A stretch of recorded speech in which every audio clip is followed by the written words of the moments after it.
You're tuned in to Steve Megatron on Altered Geek. Hello and welcome to Altered Geek. I'm your host, Steve Megatron Phillips, and joining me this week is someone who hasn't been on the podcast for a while. I'm taking over.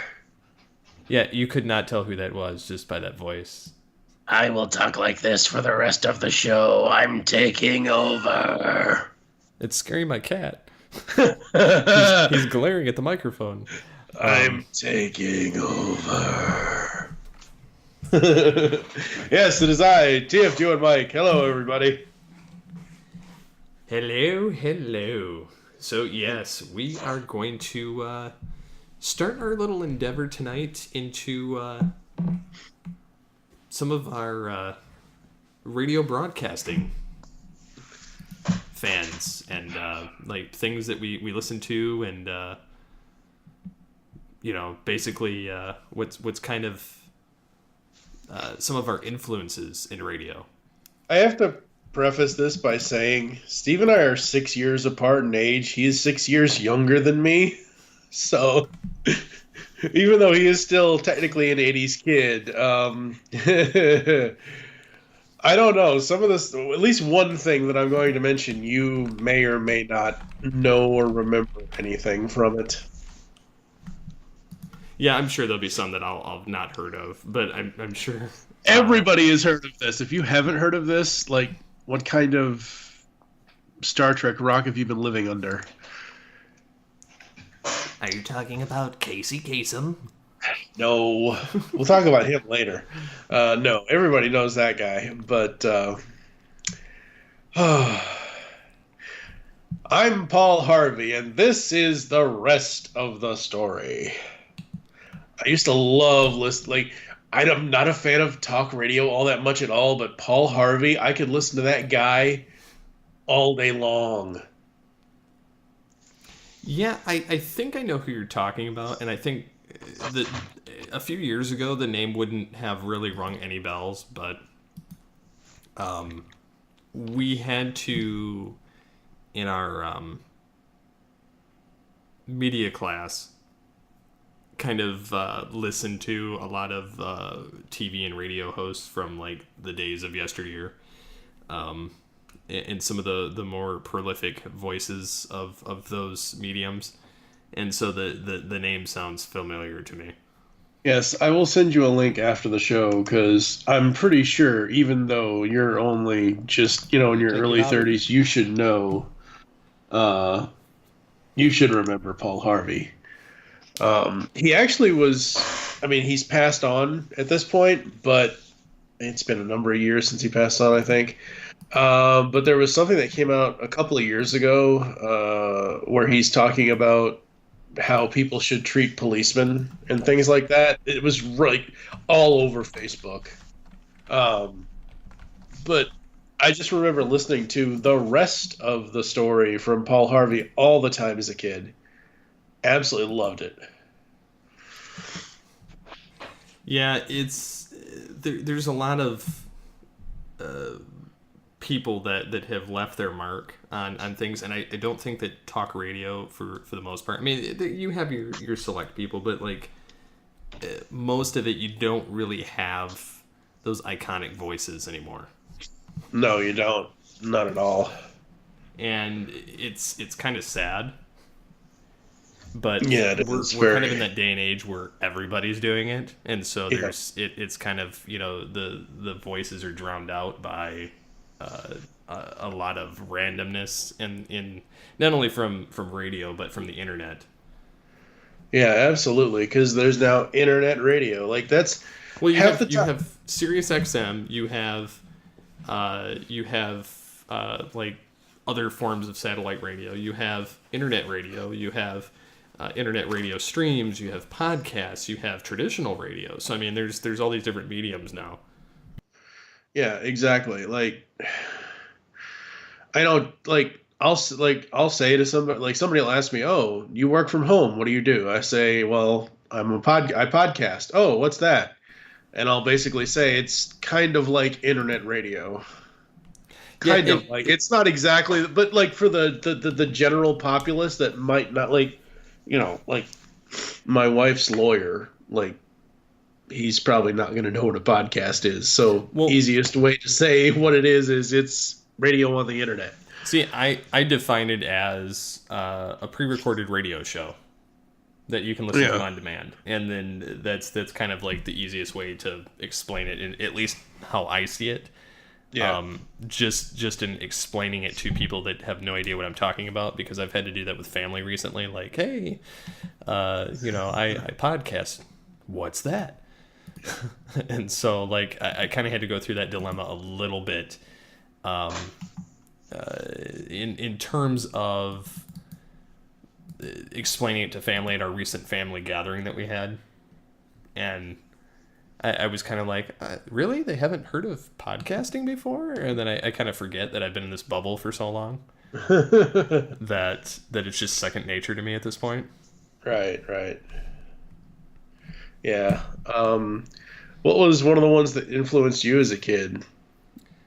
Or one of the ones that you liked from Michigan or whatever? What's funny is I didn't really have any that influenced me per se. I did listen to, funny enough, radio, but I don't remember like any iconic voices when I was a kid. I used to record myself into a tape player, and as funny as that is, I would record myself into audio cassettes on my tape deck, and then I would play it back, as if I were a radio, disc jockey, or so it was kind of entertaining to me to do that, because I do that now. Only at a much grander scale, for more than an audience of one. Yeah, exactly. But the funny thing is I would do the voices and I do all that kind of stuff, and I would fake sing on some of it, almost as bad as the depth charge fish pants. I have to resurrect that at some point. That'd be hilarious. You know what, dude? Honestly, seriously, we're gonna insert it right here because I have it. Who lives in a colony under the sea? Depth charge fish pants. Who wants to kill Rampage for you and for me? Depth charge fish pants. Whose manta ray goodness is misunderstood? Depth charge fish pants. Who sounds like Batman and Clint Eastwood? Depth charge fish pants. Ready? Depth charge fish pants. Depth charge fish pants. Depth charge fish pants. Excellent. Yes. So, as you've heard, depth charge fish pants. That was a funny endeavor written by Michael Wilson on The Beast Unleashed. But yeah, we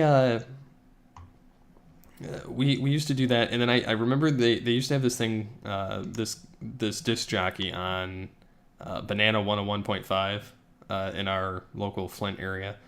I used to win all kinds of stuff on this radio station when I got to be a teenager and an adult. And when I worked at the car lot, I used to call in because that's all I would listen to, because at the time, podcasts weren't really getting as mainstream as they were, and I wasn't recording them myself. You're right. And then once I started recording them, I started listening to podcasts and less to radio. Plus, a lot of disc jockeys that were on there got canned, and I just didn't care for the station anymore. But I remember like Casey Kasem's, the top 40 countdown, and then things like that. But on 101.5, which would not have had that because it was rock, they had this guy called Chili Walker. Right. Who I think went on to somewhere in like a bigger market like New York or something like that. But he had this thing at 5 o'clock called Naked Trivia. Uh-huh. Because Banana 101.5 is like basically vulgar. On their, they have a lot of innuendos, like innuendos and innuendon'ts, exactly. Yeah, and so they had a lot of those over the years, especially because their emblem is a banana. So you can imagine where that went. So anyways, they would do the naked trivia type thing. They would ask questions about whatever, music, pop culture, movies. And they would, the guy would be like, "Are you naked?" Blah, blah, blah. And then ask questions and then, have them, because it was a part of the gag, the skit. It's basically Michigan's version of Howard Stern, except not to that extreme point. Except he was cleaner.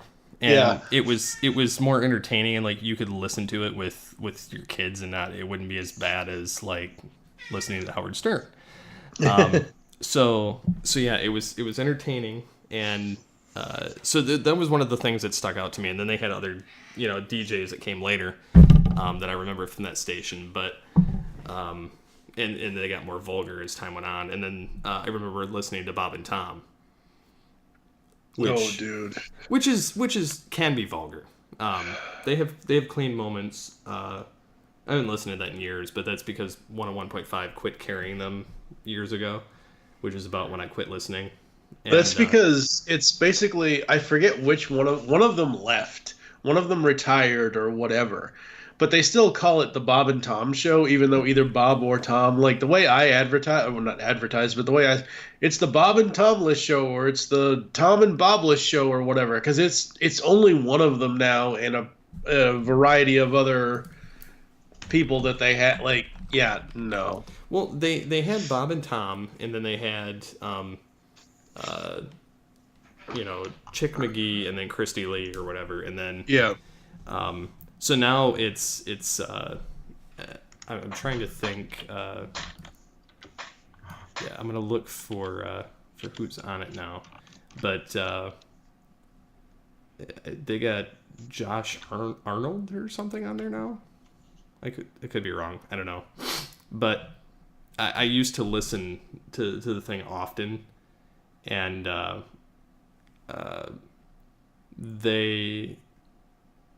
think it's Bob that left or something. Yeah, Bob that left. Yeah, they had him retire, and then he'll fill in occasionally. But they had a lot of funny skits or songs from people who would come on the show, and they were among my favorite like parody music.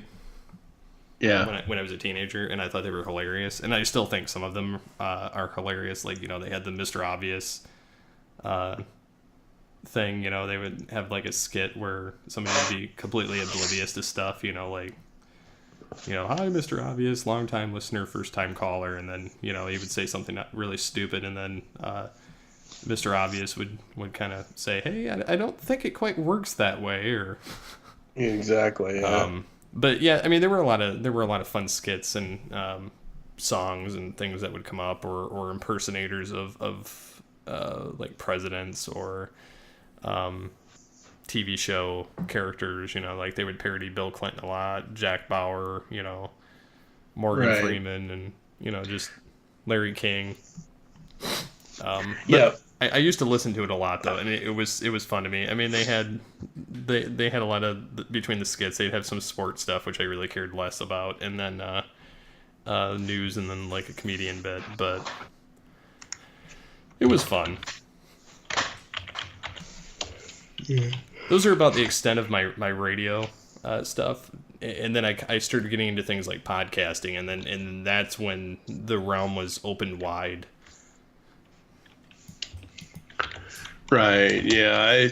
When I started, it was 2007, I think. Started what? Listening to podcast.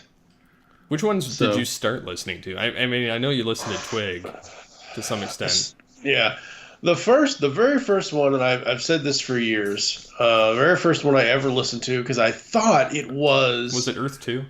Yeah. I thought it was I found World's Finest Podcast. It's done by Michael Sims and James Doe. They have 100. This is where I get my 100. Like every podcast I do has to last 100 episodes thing, because theirs lasted one. They went through every single episode of the DC animated universe, even Teen Titans, even though it's not in continuity. All of the cartoons from BTAS, STAS, Batman Beyond, Justice League, Zeta Project, Static Shock, Teen Titans, Justice League Unlimited, all of that.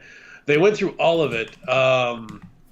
Like when I started listening to them, I would listen to their episodes were 2-3 hours long. I would spend all of that 2 or 3 hours listening to them while doing other things, that kind of stuff.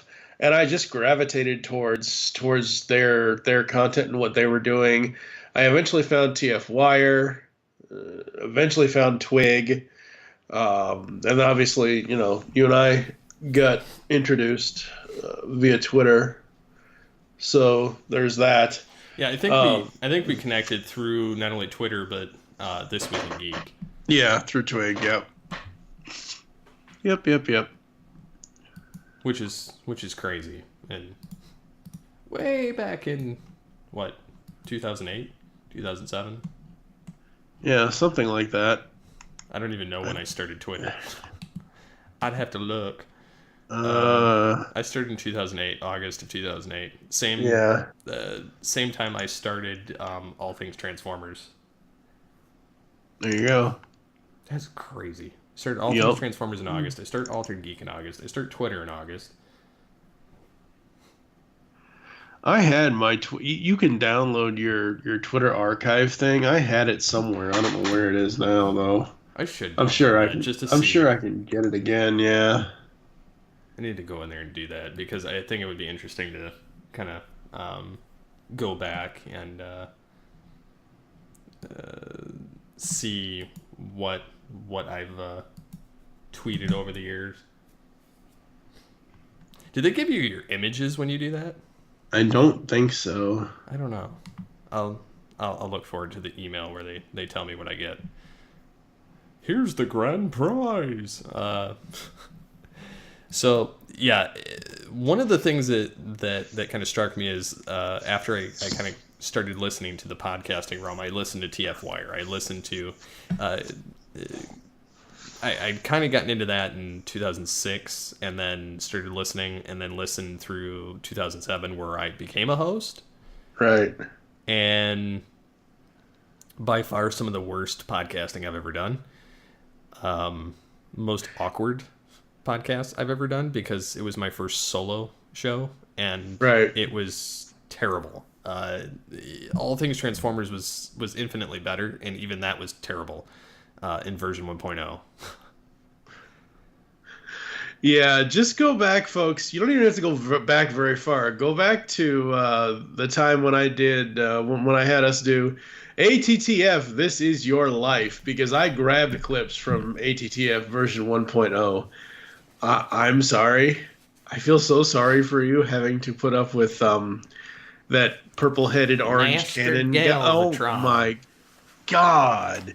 He sounded like this when he talked on the show.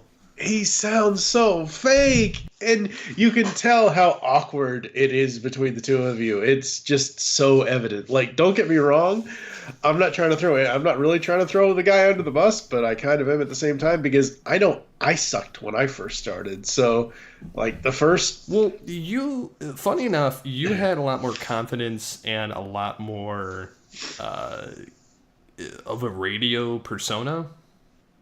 You know why that is? Because you listened to it? Dude, I grew up on radio. Okay, so for anyone that doesn't know, anyone that's been listening to the Geekcast Radio Network, Altered Geek, whatever, for the last 9-10 years now almost, anyone that doesn't know, I'm originally from Massachusetts. It doesn't sound it right now because I had been living in Kentucky for so long. I'm now in Chicago, but living in Kentucky for 25 years before that, I was in Massachusetts for all of my young life.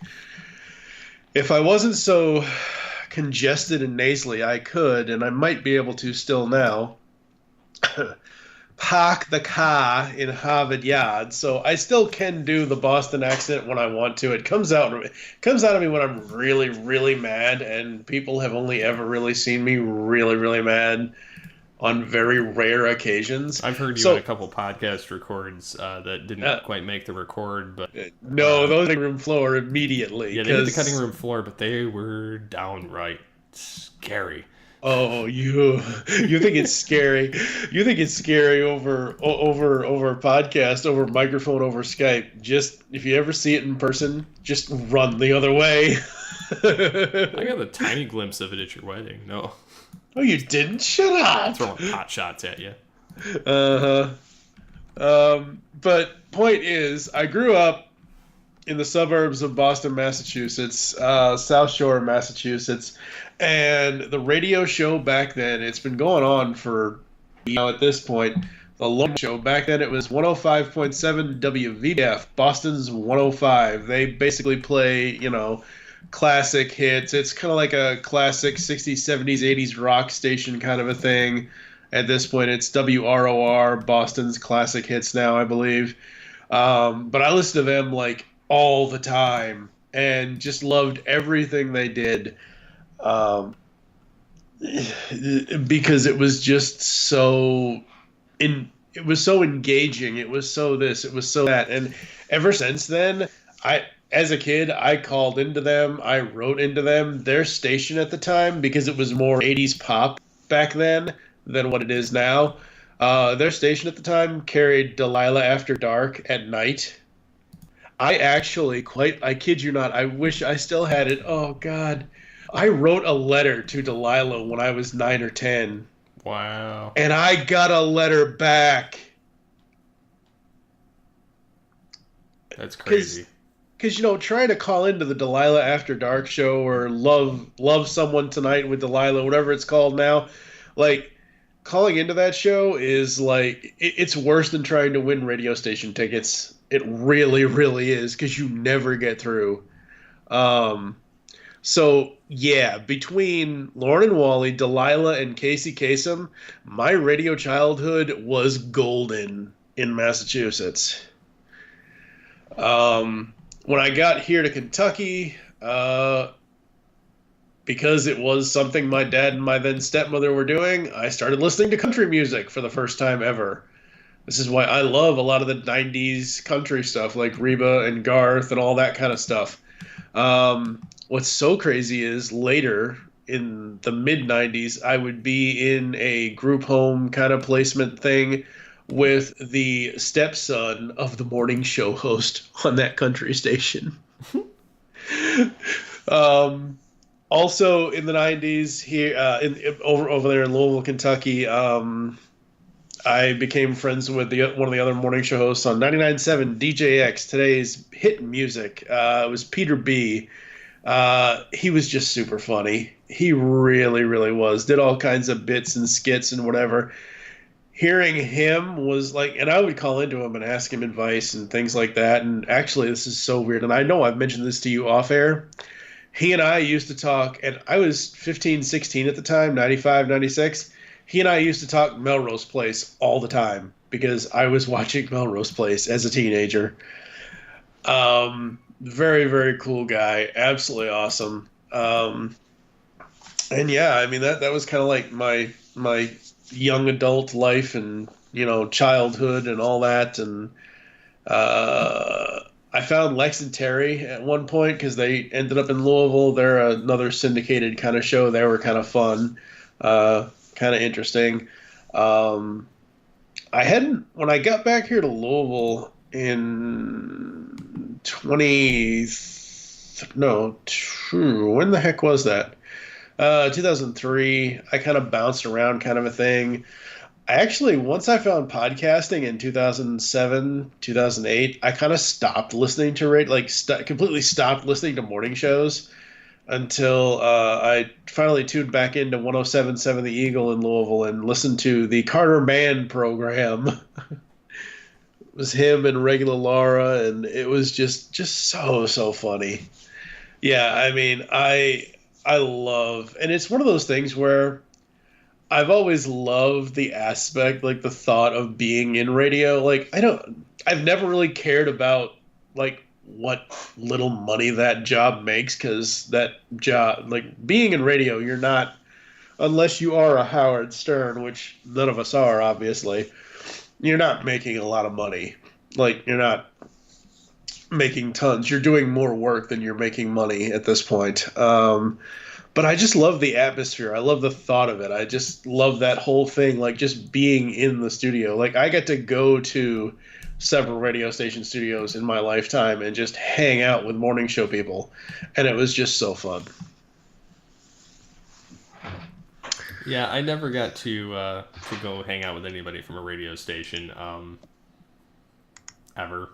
And then the few times that I probably could have gone with my class. You didn't go. In college. Well, I had to work. Right. And because it scheduled this stuff when I had to work, and I'm like, I can't. I already miss enough coming to class. Like I don't have time.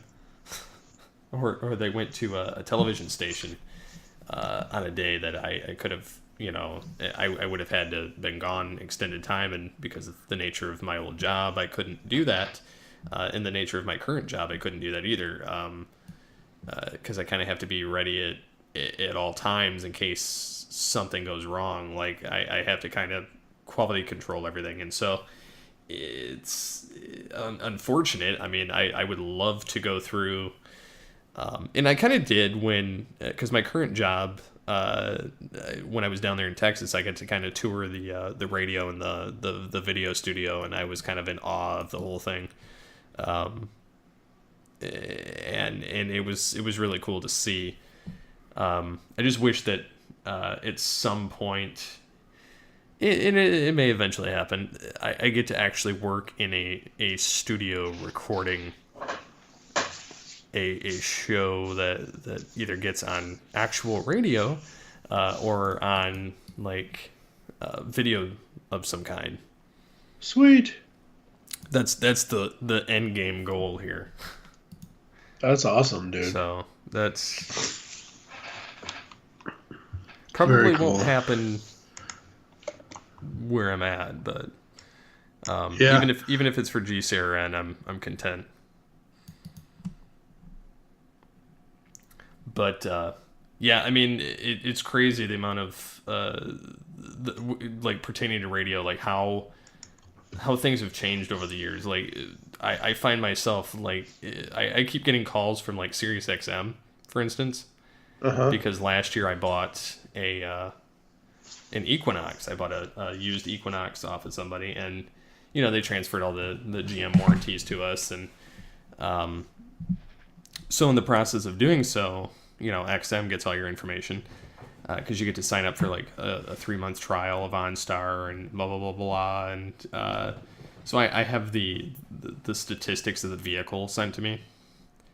Right. So like the oil, the engine, the tires, blah blah blah with that, but I don't pay for anything. It's just a free maintenance like statistics thing that they send you every month.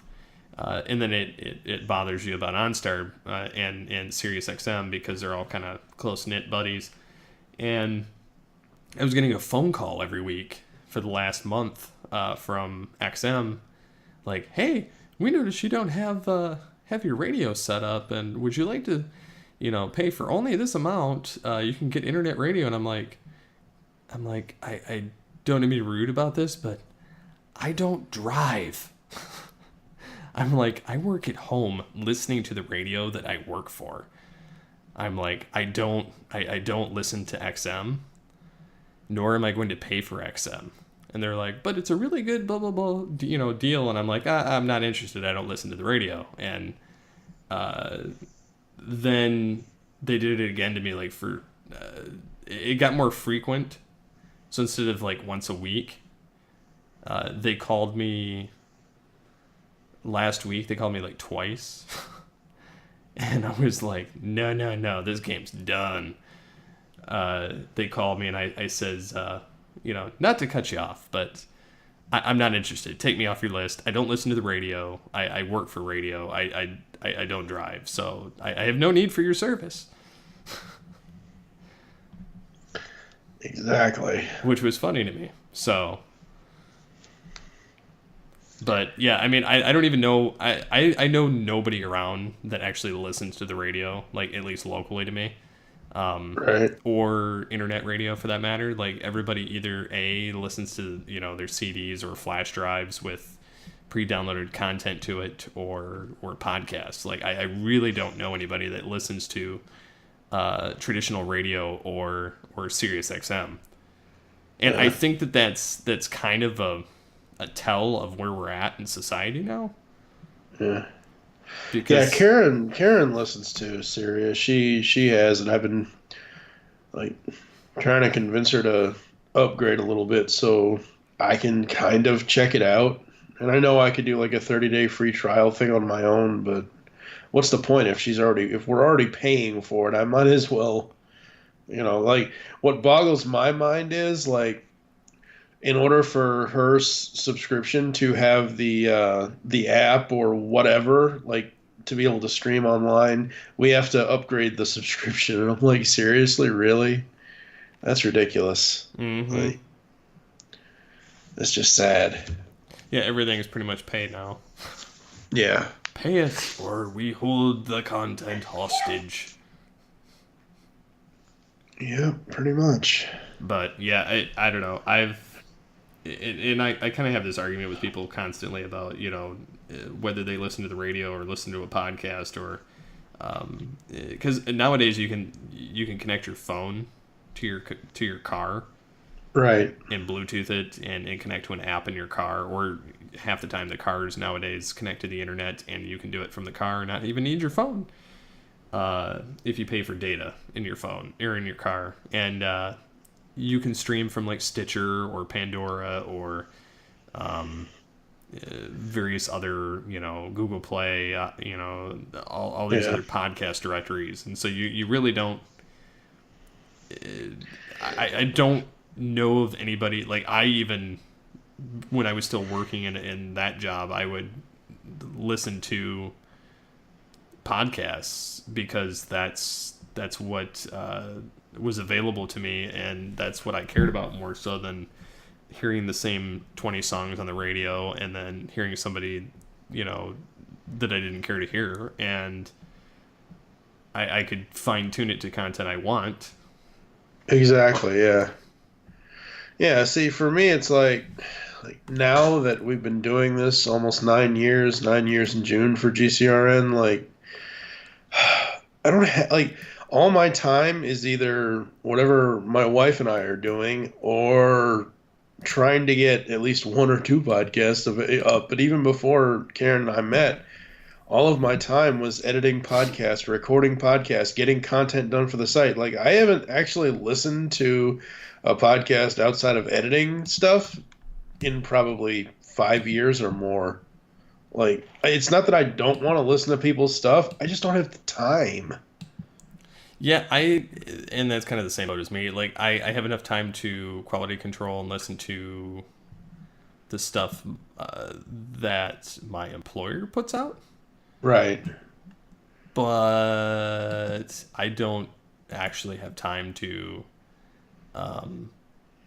listen to much else, even though there are times that I'd like to. Yeah. And I feel so bad half the time when it's like we're asking people to listen to the stuff that we're doing, yet we barely listen to anything anybody else does. Like, I was listening to the Arkham sessions. I was listening to a bunch of other things, like I said, 2010, 2011, 2012, 2013. And since about 2014, I just don't anymore. It's not that I don't want to support those people. I would love, you know, I will. If I see Brian or Drea put up a link about the newest Arkham sessions or whatever, it doesn't have to be that any podcast that I've, you know, had contact with for years now. Sure, I'll promote their stuff, but do I have time to listen to it? Sadly, I don't, and it sucks because it's a double-edged sword of, oh, well, you want me to listen to your stuff, but I'm not listening to your, you know, it's so weird to me. Yeah, I totally agree with you there. I'm so, and it's probably wrong. I should be, you know, interacting more with listening to other people's podcasts, and I've been trying to actually kind of get back into some listening to them because there are times when I play video games and really I don't want to listen to the sounds in the game. I enjoy playing the game. I've heard them so many times. I much rather, like, I'll save my TV shows and binge watch them like on my other monitor and right and play my game on my big screen. And so I mean it's much nicer in that capacity, but I also feel like to some extent, we almost have to listen to new ones, because if we don't, our content gets stale because we don't get new ideas to influx into our own shows. Yeah, that's true. Like, I mean, I'm not saying like binge listen to a ton of podcasts. Right, but a podcast here or there kind of a thing. Like I just listened to, okay, so I take this back. The first podcast episode I listened to in 5 or 6 years now was Movie Revolt Dan's new show, Comic Concierge, here on the GCRN. I have nothing to do with the show, folks. It's all Dan. But I listened to him and DJ talk Gotham Central because I've been wanting to cover Gotham Central on the Pullbag since the Pullbag started 5 years ago. And the timing hasn't been right or whatever, and it just hasn't happened. And I want to see what how his format was and how they talked about the comic, because at some point later this year, Dan and I are going to do a Pullbag Comic Concierge crossover. I wanted to be able to listen to that so I knew what to expect from it, kind of a thing. But other than that, outside, I just don't have time anymore. And people are like, oh, but you could make the time. Yeah, I could make the time, but then at some point my wife's going to get, not that she would, but, whatever. I don't have as much time as I used to. I do and I don't. Yeah, but, I know how that goes, man. Yeah, no, I know.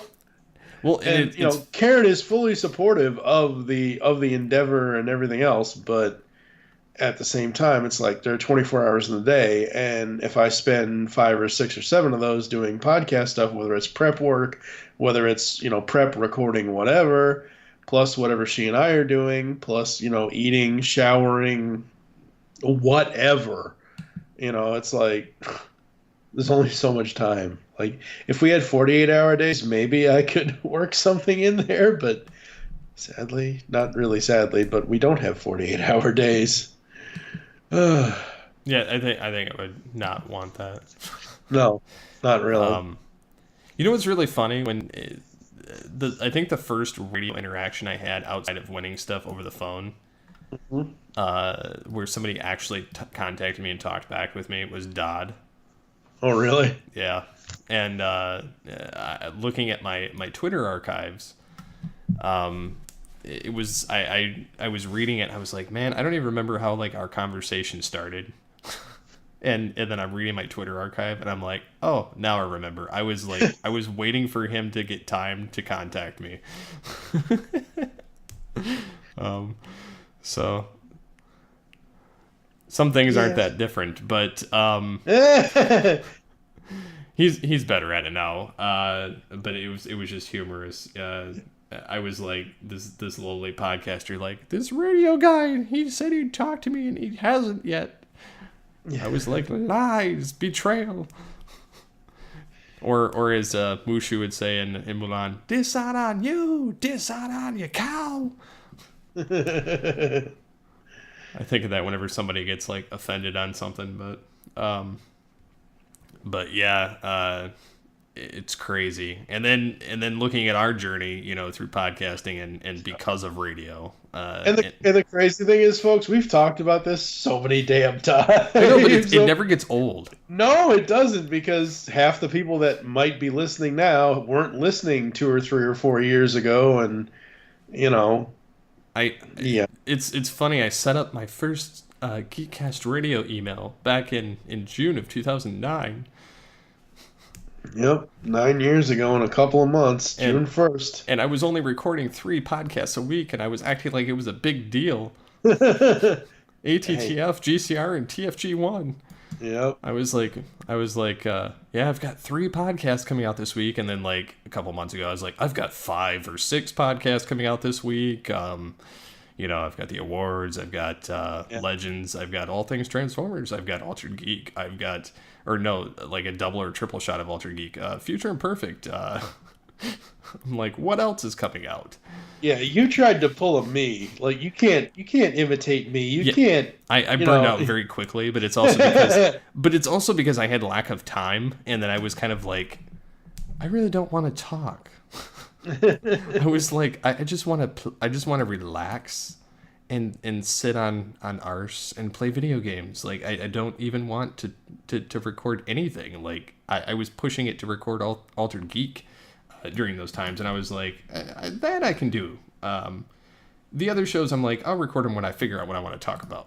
Yeah, exactly. And at this point now, Legends is going to be coming under remote control for the CW stuff. So yeah, so that's folded. All things Transformers, I'm going to do that as content is needed. It's not. Yeah, Yeah, and I still have the Origins episodes for that as well. So And then Future Imperfect, that's like, again, whatever content's relevant to it until the show comes back, and then I'm going to review them week by week by week. yeah. And then the Internet Pathfinder, I did the first 3 or 4, and then I kind of You did the first 3. The TIP4 is still sitting in the drafts. Trust me. Yep. I know. So, anyways, it fizzled out.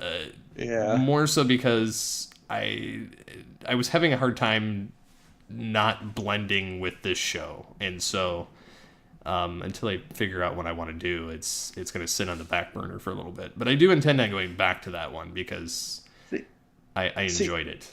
Here's the thing I've learned, and I've learned this. I should have known this from the beginning. Remember how I said when we were starting out, I want every show to be separate. Everything needs to be individualized. Everything needs to have its own thing. Well, now, almost 9-10 years later, Tooncast is coming back. Tooncast Classic, Tooncast whatever is coming back. We're folding every cartoon review show that we want to do in the future into Tooncast. No more separate cartoon review shows. It's all going to be under one banner. It'll be set up like GCR Presents, how La La Land Lounge and Mayhem Mics and Retro. Not necessarily, but kind of. I honestly think because,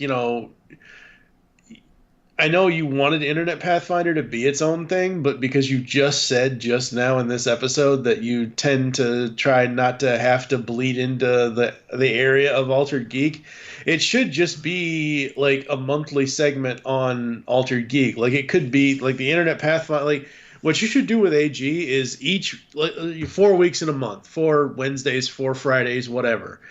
One main topic a week, like from tech, from movies, from TV, from animation, from whatever, and you focus on that overall topic for that week, and that way you can still do all your interests under one show without having to feel like, oh crap, I can't do this show because I don't even have enough energy, I don't have this, I don't have the interest, I don't have that. Yeah. All Things Transformers, I don't feel bad about having its own feed.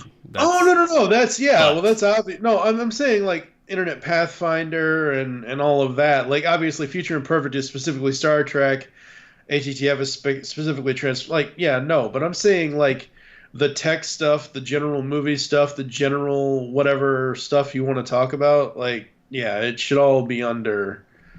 Like, not necessarily segments, but it should all be under the banner of Altered Geek, I think. I don't know.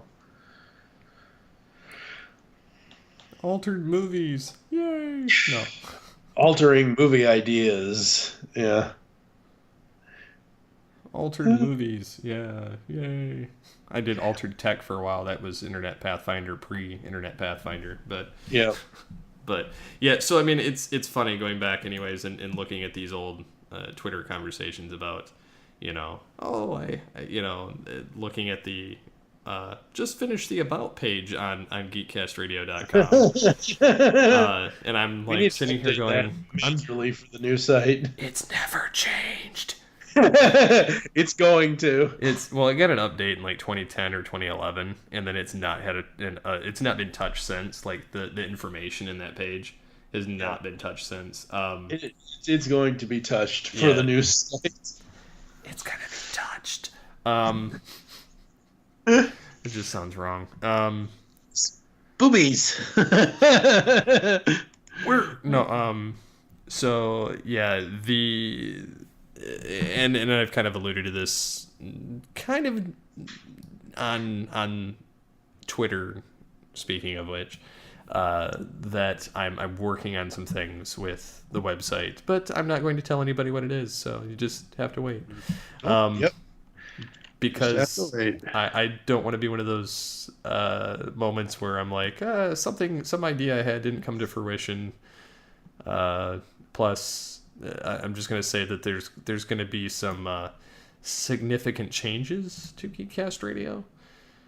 Not only aesthetically, but how it functions. And there's actually going to be a plan. A plan? Oh no, you hate those. Yes, I hate those, but I think it's warranted in this situation. Yeah, it kind of is. So, man. Although I will Yes. tell you this, I found some people I used to follow and talk to on Twitter, just by going back to my old tweets, and I'm like, oh, they're still alive. They're still on Twitter. I was like, man, I don't remember some of these people, and then I'm like, I remember these people. So. Yeah, I don't use Twitter as much as I used to anymore. Like, I use it to promote the podcast and maybe to interact with, like, Toon Master Tim or a couple other people that we've hosted with before. But, like, I use Facebook more than anything else nowadays to actually do interactions. I don't know what it is. I don't know. It's like, the annoying orange got a hold of Twitter and it's just ruined now. Are you sure it's not going to be great again? No, Twitter will never be great again. It'll be No. grating, but it won't be great again. Oh, so you mean it'll be like Facebook? Eh. It'll eat your soul and sell it to everyone else. Well, it's That's what Twitter does. yeah, very true. But yeah, so I think that about wraps it up. So what are you guys' some of your guys' early